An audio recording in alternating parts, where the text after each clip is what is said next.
Hello friends, welcome to my channel. আশা করছি ভালো আছো। তো আজকে আমি শুরু করব তোমাদের বাস্তব সংখ্যা চ্যাপ্টারের লেকচার নম্বর 4, অমূলদ সংখ্যা। চলো আমরা শুরু করি। অমূলদ সংখ্যা কাকে বলে?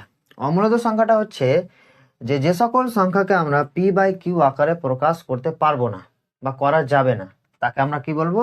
অমূলদ সংখ্যা বলবো। আমি সংজ্ঞাটা লিখে দিচ্ছি। যে সকল সংখ্যাকে পি বাই কিউ আকারে প্রকাশ করা যাবে না, যে সকল সংখ্যাকে পি বাই কিউ আকারে প্রকাশ করা যাবে না তাকে কি বলবো? তাকে বলবো অমূলদ সংখ্যা। যেখানে কি থাকবে আমার, যেখানে পি কমা কিউটা হচ্ছে পূর্ণ সংখ্যা, পূর্ণ সংখ্যা, এবং কি থাকবে? Q not equal to zero, Q এর মানটা জিরো হবে না। এবার এটা একটু ডিটেলসে বুঝি যে সকল সংখ্যাকে আমরা পি বাই কিউ আকারে প্রকাশ করতে পারবো না বা করা যাবে না, সেসব সংখ্যাকে আমরা কি বলবো? অমূলদ সংখ্যা বলবো। যেখানে আমার পি আর কিউটা থাকবে পূর্ণ সংখ্যা বা ইন্টিজার এবং Q not equal to zero. আমি মূলত সংখ্যাটা কি বলেছিলাম, যে সকল সংখ্যাকে আমরা পি বাই কিউ আকারে প্রকাশ করতে পারবো বা করা যাবে তাকে আমরা বলবো মূলদ সংখ্যা। এবার এখানে মূলদ সংখ্যার এক্সাম্পলটা একটু দেখো, তারপর আমি অমূলদ সংখ্যাতে আসছি। এটা হচ্ছে মূলদ সংখ্যার আমি এক্সাম্পল নিচ্ছি। ধরো 3.5। এই 3.5টাকে আমি কি লিখতে পারি, যে দশমিকটা যখন আমি ওঠালাম, দশমিকটা যখন ওঠালাম তো কি পড়ে থাকবে? 35/10। এটা আমার কি? এটা হচ্ছে একটা মূলদ সংখ্যা। তো এটাকে আমি কি করতে পারলাম, যে দশমিকটা যখন আমি ওঠালাম, দশমিকটা যখন আমি তুললাম, তখন আমার এই একটা পি বাই কিউ আকারে একটা ফর্ম আসলো, যাকে আমরা বলছি মূলদ সংখ্যা। এবার এখানে অমূলদ সংখ্যার এক্সাম্পলটা দেখো, যেমন √2। এটা হচ্ছে √2। তো আমি √2 এর মানটা কত দেখলাম, যে 1.414213562373, অনেকটি সংখ্যা আছে। এবার এই দশমিকের পরে কোনোদিন সংখ্যা শেষ হবে না। দশমিকের পরে আমার মূলদ সংখ্যাতে কি হচ্ছিল? মূলদ সংখ্যা আমার কি, যে একটা নির্দিষ্ট দশমিকের পর আমার সংখ্যা শেষ হয়ে যাবে। দেখো দশমিকের পরে একটা সংখ্যায় আসে, তারপর তো আমি এটাকে পি বাই কিউ আকারে লিখতে পারলাম। দশমিকটা যখন আমি তুললাম, তখন তো আমি এটাকে পি বাই কিউ ফর্মে আমি লিখতে পারলাম, সাজাতে পারলাম। এটার জন্য তো আমি কি বলছি? মূলত সংখ্যা বলছি।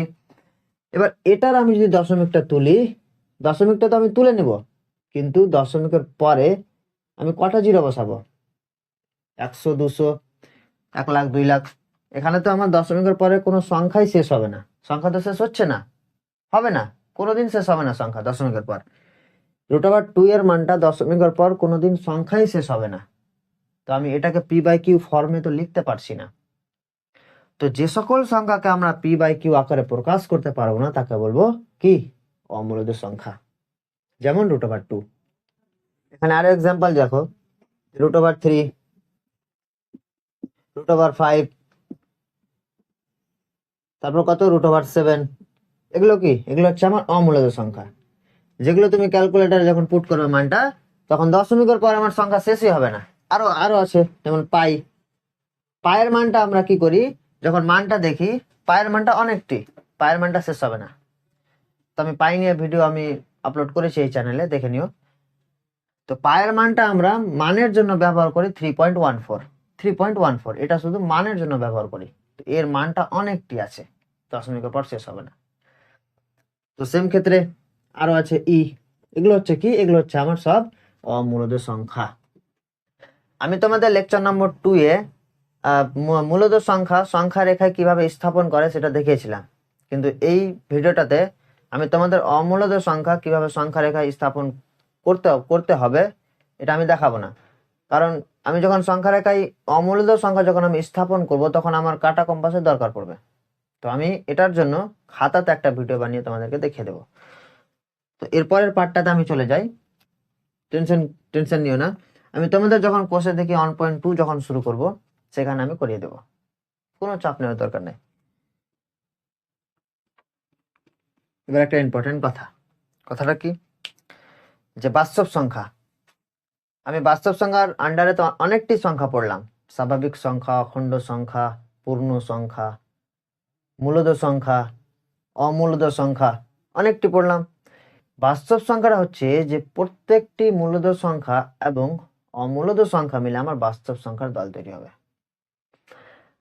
এটা হচ্ছে মূলদ সংখ্যা, মূলদ সংখ্যা, মূলদ সংখ্যা এবং অমূলদ সংখ্যা। মূলদ সংখ্যা এবং অমূলদ সংখ্যা নিয়ে কি হচ্ছে, আমার বাস্তব সংখ্যার দলটা তৈরি হচ্ছে। সংখ্যা নিয়ে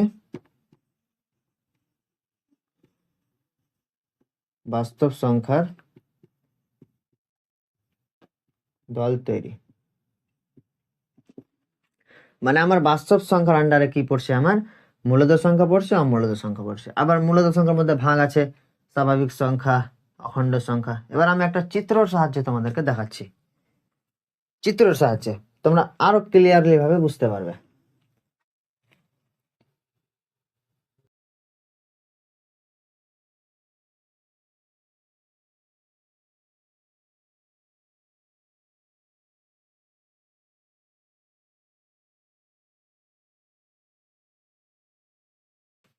এখানে কি কি আছে দেখো, একটা ষড়ভুজ, একটা পঞ্চভুজ, একটা চতুর্ভুজ, একটা ত্রিভুজ, আর একটা হচ্ছে কি বৃত্ত বা সার্কেল।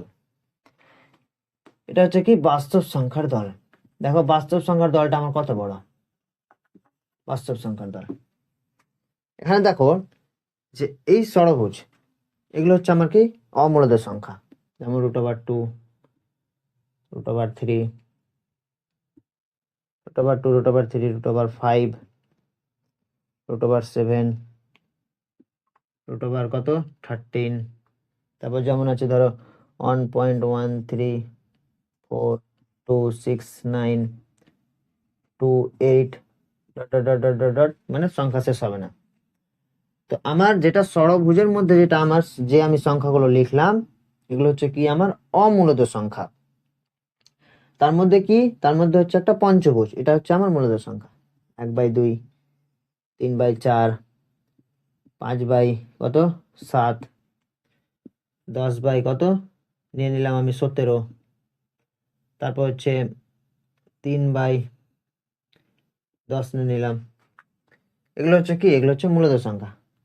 মাইনাস ধরো, এগুলো মাইনাসে আছে, কিছুটি মাইনাস আছে, কিছুটি প্লাস আছে। তারপর কি আছে, চতুর্ভুজ আছে। এবার চতুর্ভুজ আন্ডারে কি আমার আছে, প্রথমটা কি অমূলদ সংখ্যা, তারপর হচ্ছে মূলদ সংখ্যা, তারপর হচ্ছে পূর্ণ সংখ্যা। -2, -4, 4, 3,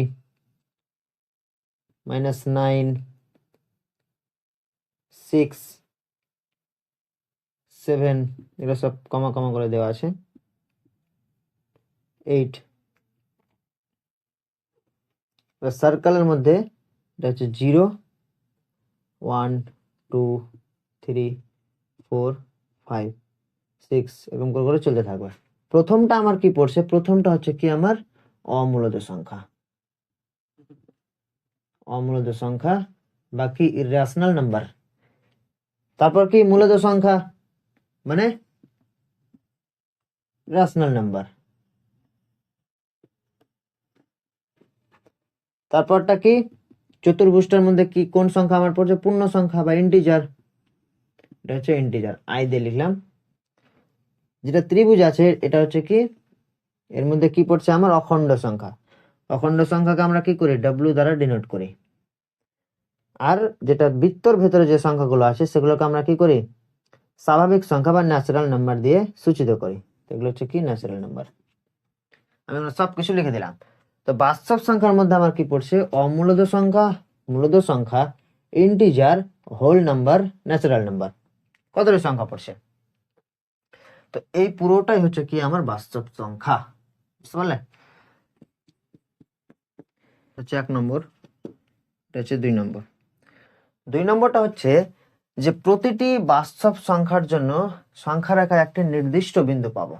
কি বললাম, যে প্রতিটি বাস্তব সংখ্যার জন্য একটি সংখ্যা রেখায় একটি নির্দিষ্ট বিন্দু পাবো। ধরো আমি বাস্তব সংখ্যা নিয়ে নিলাম, ধরো এখানে 4, 4টা কি, 4টা একটা মূলদ সংখ্যা, 4টা আবার স্বাভাবিক সংখ্যা, 4টা আবার কি হয়ে গেল পূর্ণ সংখ্যা। তো আমি একটি নির্দিষ্ট বাস্তব সংখ্যা, এটা তো আবার বাস্তব সংখ্যা পড়ছে, কারণ দেখো বাস্তব সংখ্যার মধ্যে অনেকগুলো সংখ্যা আছে, তার মধ্যে 4ও আছে। তো এই বাস্তব সংখ্যাটার জন্য কি সংখ্যা রেখার ওপর একটা নির্দিষ্ট বিন্দু পাবো। যখন আমি 4কে যখন আমি সংখ্যা রেখায় স্থাপন করব, তো একটা কি পাবো, একটা নির্দিষ্ট একটা বিন্দু পাবো। এই 4টা যখন আমি এই সংখ্যা রেখায় স্থাপন করব, 0 1 2 3 4 5, তো আমি 4 যখন আমি কি করব, সংখ্যা রেখা যখন স্থাপন করব, তো একটা কি পাবো, নির্দিষ্ট একটা বিন্দু পাবো। একটা নির্দিষ্ট একটা কি পাবো, বিন্দু পাবো। বিন্দু তো পেয়ে গেলাম। আবার এই কথাটা একটু ঘুরিয়ে বলো, এই কথাটা একটু ঘুরিয়ে বলো, যে একটি নির্দিষ্ট বিন্দুর জন্য সংখ্যা রেখায় একটি নির্দিষ্ট বিন্দুর জন্য একটি বাস্তব সংখ্যা পাবো।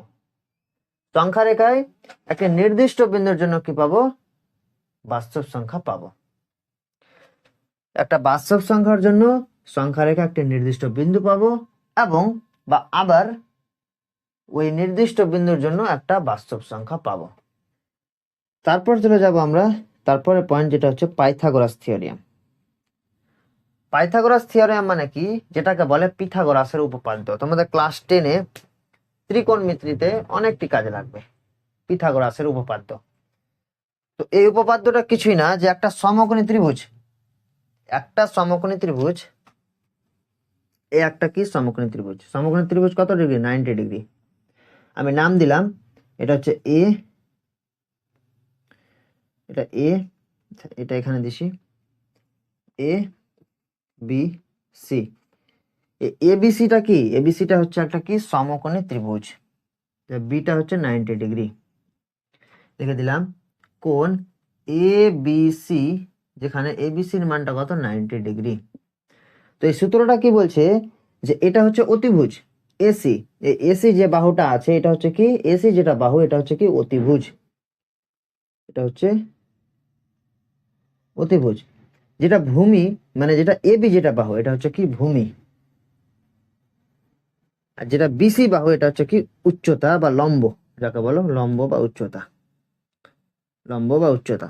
তো এসি বাহুটা হচ্ছে কি অতিভুজ, এবি বাহুটা হচ্ছে কি ভূমি, আর বিসি বাহুটা হচ্ছে কি লম্ব বা উচ্চতা। তো এক্ষেত্রে আমার এই পিথাগোরাস উপপাদ্য কি বলছে, যে অতিভুজ স্কয়ার, অতিভুজ square equal to AB square plus BC square. সূত্রটা বলছে অতএব অতিভুজ স্কয়ার, অতি স্কয়ার ইকুয়াল টু লম্ব স্কয়ার প্লাস ভূমি স্কয়ার।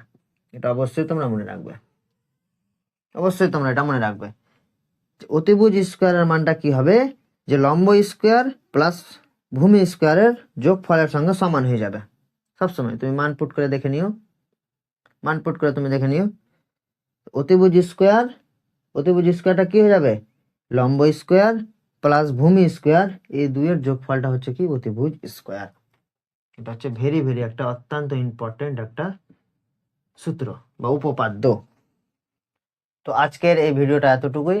আশা করছি তোমরা অমূল্য সংখ্যাটা বুঝতে পেরেছো। তো দেখা হবে এর পরের ভিডিওতে।